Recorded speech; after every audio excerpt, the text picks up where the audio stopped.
Hello everyone, myself Hima Manu and now I am here to explain you all about one of the most interesting topic, that is animal tissue.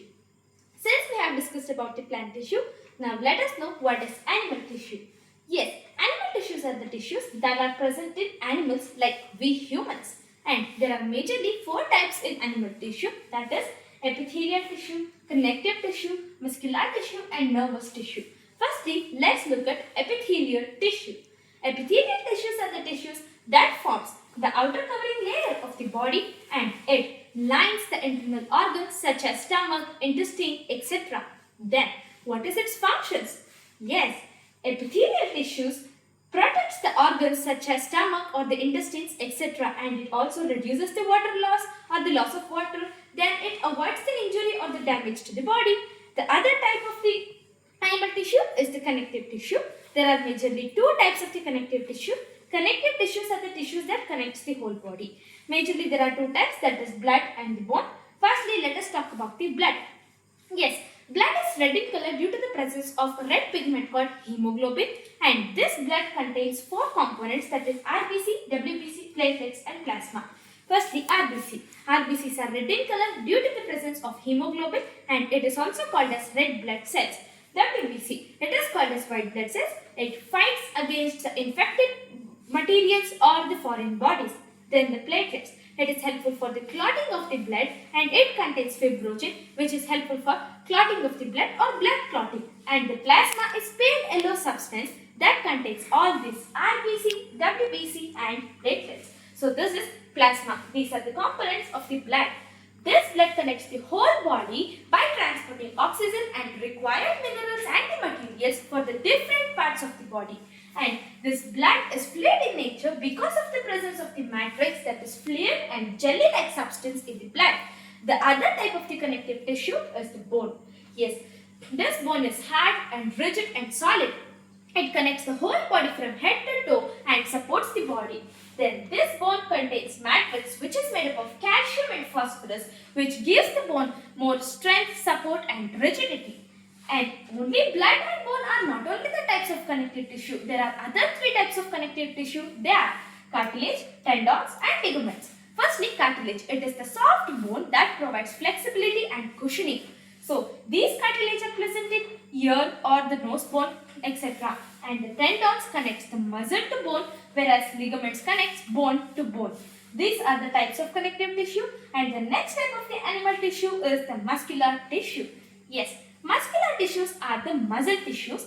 Before that, let's know the types of movements. There are majorly two types of movements, that is voluntary movements and involuntary movements.